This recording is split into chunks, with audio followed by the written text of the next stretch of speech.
जय श्री हरि, जय कार्तिक माँ। प्रिय भक्तजनों, आप सभी का स्वागत है कर्मा कुटीर के इस पवित्र श्रृंखला में, जहां हम प्रारंभ कर रहे हैं कार्तिक मास की दिव्य महिमा कथा श्रृंखला का प्रथम अध्याय। यह कथा केवल एक श्रवण नहीं बल्कि आत्मा की शुद्धि और मोक्ष का पद है। शास्त्रों में कहा गया है, कार्तिक मासे कृतम कर्म सर्व भवति निश्चलम, अर्थात कार्तिक मास में किया गया प्रत्येक सत्कर्म, हर व्रत, हर दीपदान और हर कथा श्रवण का अमर फल देता है। इस कथा का श्रवण करने से न केवल पापों का नाश होता है बल्कि घर में सुख, शांति और लक्ष्मी का वास होता है। और जो भक्त पूरे 30 दिन तक इस कथा श्रृंखला को श्रद्धा से सुनता है, उसके जीवन में हरि कृपा और मोक्ष का द्वार स्वयं खुल जाता है।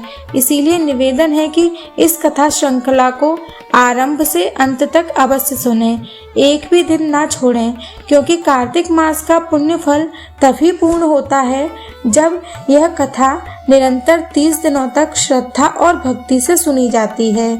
हर दिन की कथा में छिपा है एक दिव्य रहस्य, कभी तुलसी पूजा का महत्व, कभी दीपदान का फल, कभी हरि नाम की महिमा और कभी मोक्ष का मार्ग। तो आइए भक्तजनों, शुभ संकल्प के साथ प्रारंभ करें कार्तिक मास अध्याय 1 की यह पावन कथा, जो आपको हरि नाम के प्रकाश और भक्ति के भाव और आत्मा की पवित्रता से जोड़ देगी। सृष्टि के प्रारंभ में जब समस्त दिशाएं शांत थीं और केवल सृष्टिकर्ता ब्रह्मा जी ध्यान में लीन थे, तब उनके हृदय में यह जिज्ञासा उत्पन्न हुई कि हे प्रभु, कौन सा मास सबसे श्रेष्ठ है जो सभी प्राणियों के कल्याण का कारण बने। उसी समय आकाश में एक दिव्य प्रकाश उत्पन्न हुआ और उस प्रकाश से स्वयं भगवान विष्णु प्रकट हुए। उनके कर कमलों में शंख, चक्र, गदा, पद्म सुशोभित थे और उनके शरीर से निकलने वाली आभा से 10 दिशाएं प्रकाशित हो गईं। ब्रह्मा जी ने साष्टांग प्रणाम कर कहा, हे जगन्नाथ, हे जनार्दन, कृपा कर यह बताइए कि कौन सा महीना आपके पूजन के लिए सर्वश्रेष्ठ और मोक्षदायक माना गया है। भगवान विष्णु ने करुणा भरी दृष्टि से कहा, हे ब्रह्मदेव, वर्ष के 12 महीनों में कार्तिक मास मेरे लिए सबसे प्रिय है। इस मास में जो भी व्यक्ति प्रभात काल में स्नान करता है, तुलसी का पूजन करता है, दीपदान करता है या एक बार भी मेरा नाम लेता है, वह मेरे धाम को प्राप्त करता है। कार्तिक महीना मेरे हृदय के समान है। जैसे शरीर में हृदय सबसे पवित्र स्थान होता है, वैसे ही महीनों में कार्तिक सबसे सर्वश्रेष्ठ है। यह सुनकर ब्रह्मा जी अत्यंत प्रसन्न हुए, परंतु उन्होंने पूछा, हे प्रभु, यह ज्ञान तो परम रहस्यमय है, परंतु कृपा कर यह भी बताइए कि इस मास की कथा का प्रारंभ कैसे हुआ और यह लोकों में किस प्रकार प्रसिद्ध हुई। भगवान बोले, हे ब्रह्मदेव, यह कथा बहुत प्राचीन है, जिसे सुनने मात्र से जीवों के पाप नष्ट होते हैं और उन्हें अनंत पुण्य की प्राप्ति होती है। एक समय सतयुग में मायापुरी नामक एक पवित्र नगरी थी, जहाँ वेद व्यास के शिष्य देव शर्मा नामक एक ब्राह्मण रहते थे। वह अत्यंत विद्वान, तपस्वी और सदा धर्म मार्ग पर स्थित रहने वाले व्यक्ति थे। उनकी पत्नी प्रतिव्रता, विनम्र और पूजा पाठ में निपुण थीं। दोनों पति पत्नी दिन रात ईश्वर के नाम का जप करते, कार्तिक और अन्य पवित्र मासों में व्रत करते और आगंतुकों का आदर करते थे। वर्षों की तपस्या और भक्ति के बाद उन्हें एक पुत्री प्राप्त हुई, जिसका नाम गुरवती रखा गया। वह बचपन से ही अत्यंत तेजस्विनी, विनम्र और भक्ति भाव से ओतप्रोत थी। जैसे ही वह युवा अवस्था में पहुंची, देव शर्मा ने अपने शिष्य चंद्र नामक ब्राह्मण से उसका विवाह कर दिया। दोनों पति पत्नी धर्मनिष्ठ और सदाचार में रमे रहते। एक दिन की बात है, जब कार्तिक मास आरंभ हुआ, देव शर्मा और चंद्र अग्निहोत्र के लिए समधाएं और कुशा लेने वन गए।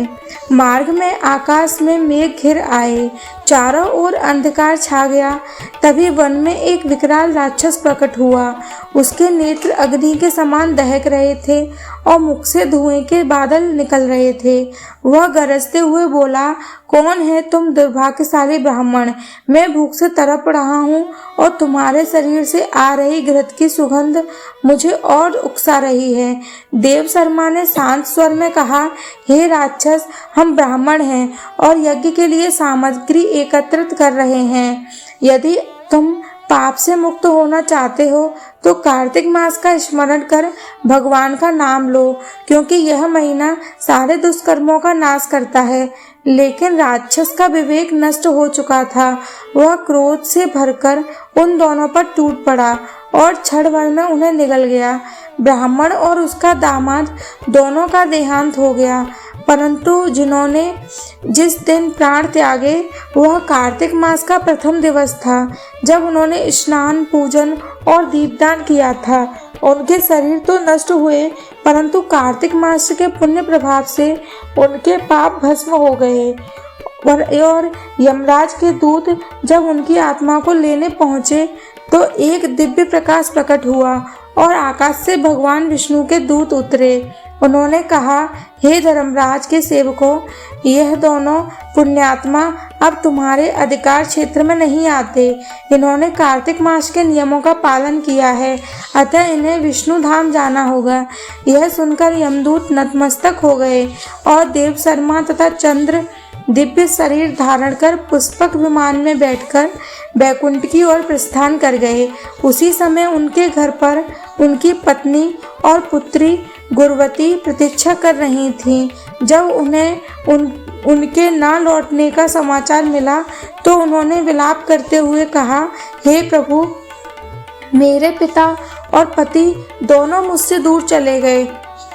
अब मैं किस पर आश्रित रहूं? उसी क्षण आकाशवाणी हुई, हे पुत्री, शोक मत कर। तेरे पिता और पति कार्तिक मास के व्रत और पूजन से मुक्ति पा चुके हैं। तू भी यदि उनका अनुसरण करेगी तो उन्हें वैकुंठ में पुनः प्राप्त करेगी। यह सुनकर गुरवती के हृदय में वैराग्य जाग गया। उसने संकल्प किया कि अब मैं अपना संपूर्ण जीवन भगवान विष्णु की सेवा में समर्पित करूंगी।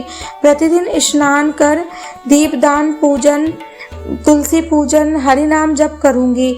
उसने व्रत लेना आरंभ किया और दिन प्रतिदिन उसका मन और अधिक निर्मल हो गया।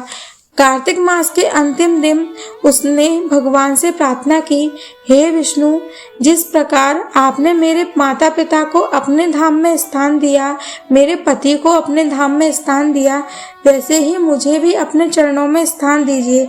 तभी उसी के सम्मुख दिव्य प्रकाश प्रकट हुआ और श्री हरि गरुड़ पर आरूढ़ होकर आए।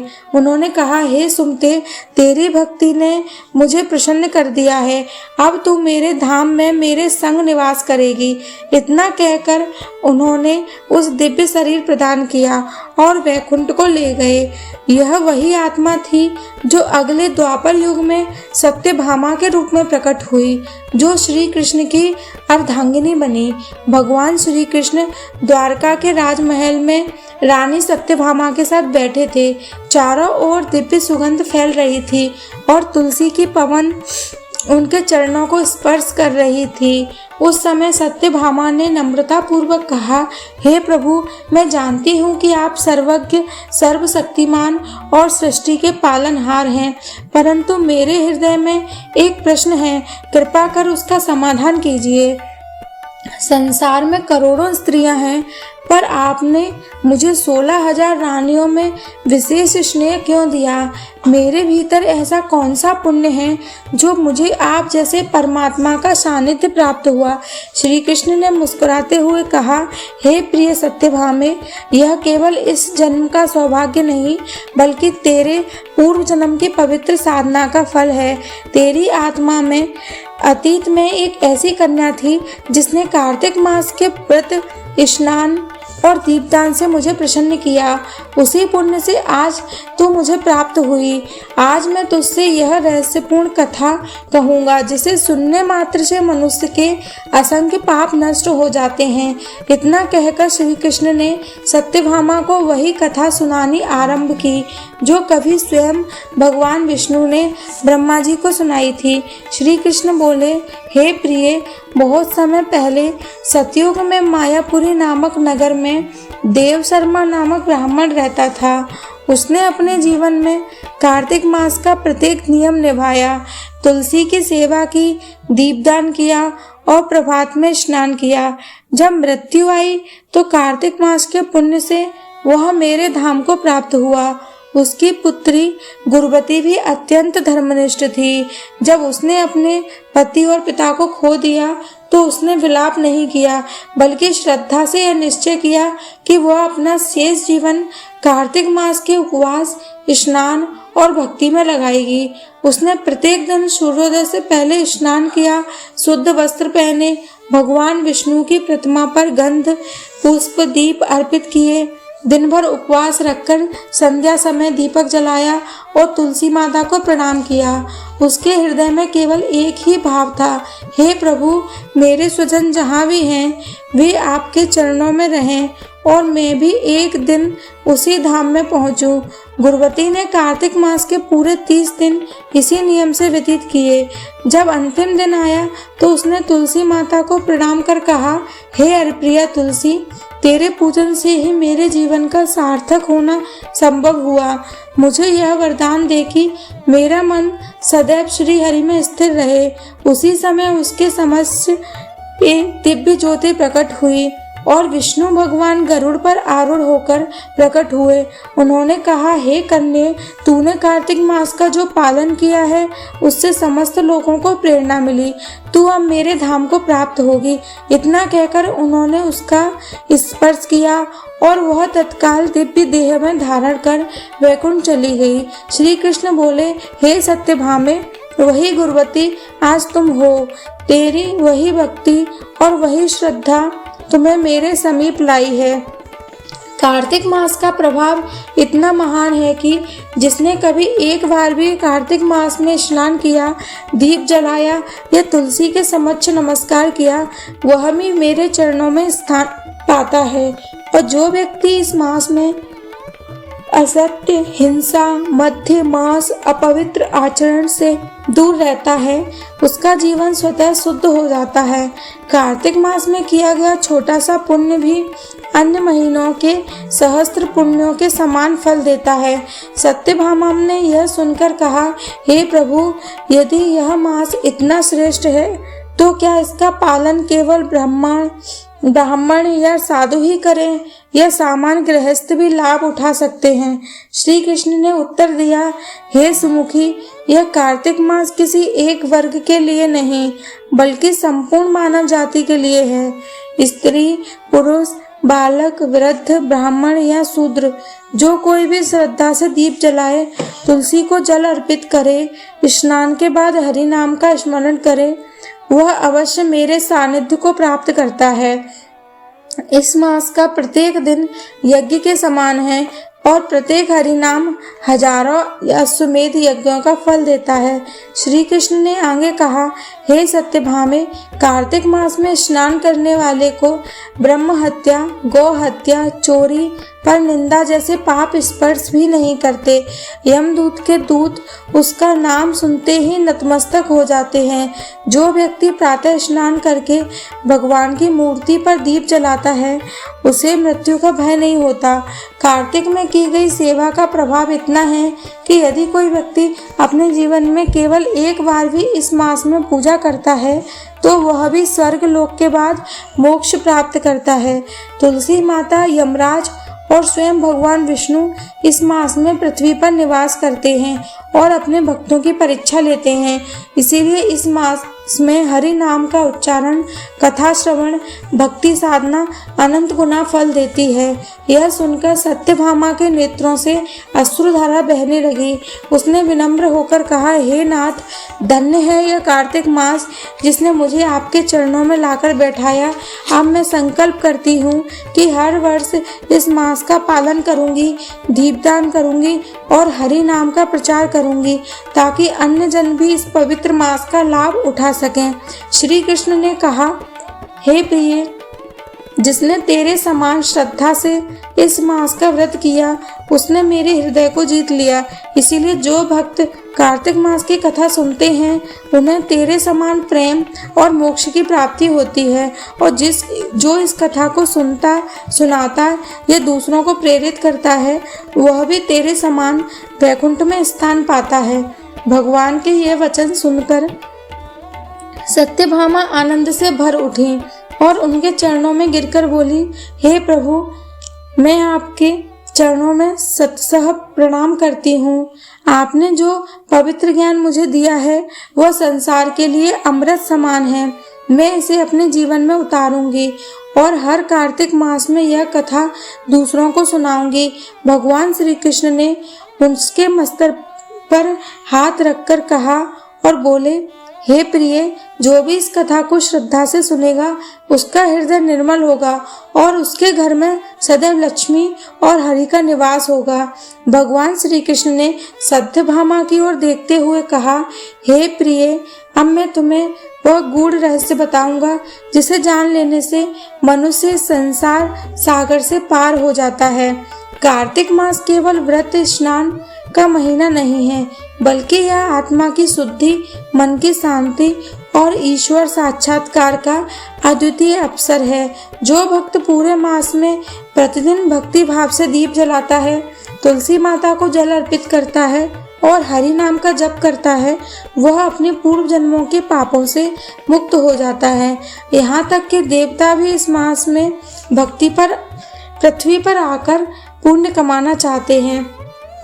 श्री कृष्ण आगे बोले, हे सत्यभामे, कार्तिक मास में प्रत्येक दिन अपना विशेष महत्व है। पहले दिन स्नान और संकल्प से आरंभ होता है, जिससे आत्मा का नवनिर्माण, और दूसरे दिन दीपदान से अंधकार मिटता है। तीसरे दिन हरि नाम से पाप नष्ट होते हैं। चौथे दिन तुलसी पूजन से लक्ष्मी का आगमन होता है। पांचवें दिन कथा श्रवण से ज्ञान की ज्योति प्रारंभ होती है। इसी प्रकार प्रतिदिन मनुष्य अपनी आत्मा को एक नई ज्योति से प्रकाशित करता है। यदि कोई भी भक्त श्रद्धा से इन 30 दिनों तक इस कथा श्रृंखला को सुनता है तो उसका जीवन ईश्वर की कृपा से प्रकाशित हो उठता है। जो एक भी दिन छूट जाए तो जैसे यज्ञ में अधूरी आहुति रह जाती है, वैसे ही उसका फल भी अधूरा रह जाता है। भगवान बोले, हे प्रिय, कार्तिक मास में दीपदान का महत्व असाधारण है। जब मनुष्य संध्या समय दीपक जलाता है और कहता है, दीप ज्योतिर नमोस्तुते, तब यह स्वयं अपने भीतर बसे ईश्वर को प्रणाम करता है। और जो व्यक्ति मंदिर, नदी, घर या तुलसी के समीप दीप जलाता है उसका मनोमल दूर होता है। उसकी दीपक की लौ जब आकाश में जाती है तो यमदूत पीछे हट जाते हैं और विष्णु दूत की उसकी रक्षा करते हैं। इतना ही नहीं, कार्तिक मास में किया गया छोटा सा दीपदान करोड़ों वर्ष के तप के समान फल देता है। सत्यभामा ने कहा, हे प्रभु, क्या कार्तिक मास में केवल पूजा पाठ ही आवश्यक है या दया, सेवा और भक्ति भी इसका अंग है?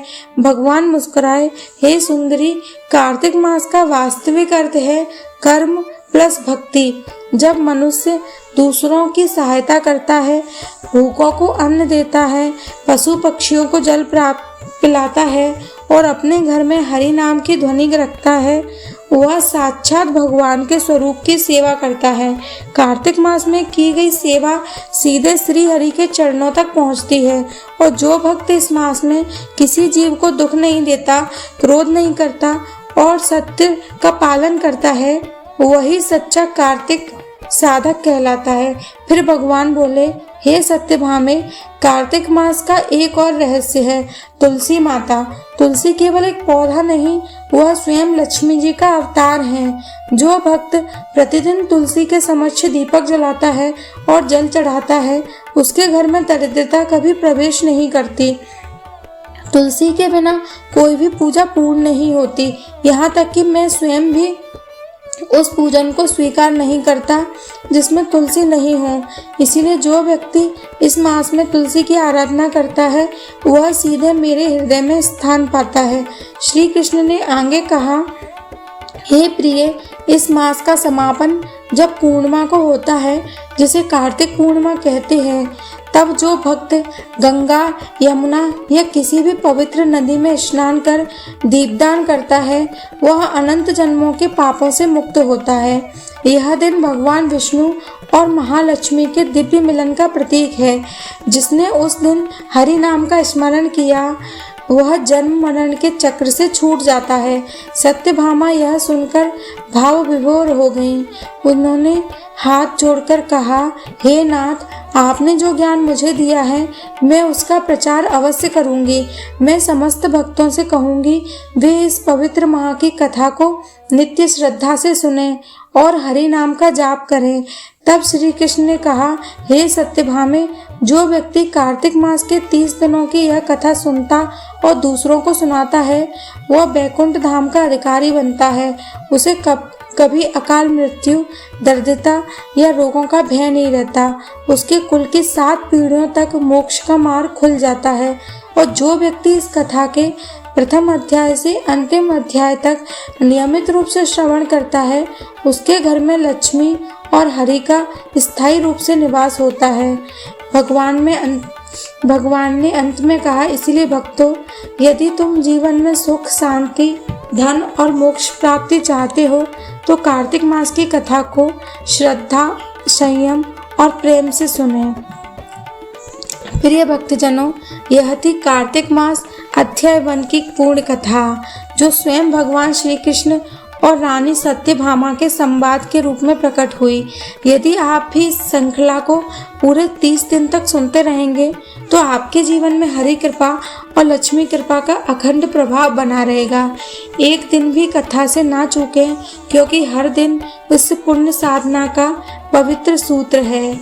अगली कथा में हम जानेंगे कार्तिक मास के दूसरे अध्याय में वर्णित दीपदान और तुलसी व्रत के रहस्यमय फल। जय श्री हरि, जय कार्तिक माँ।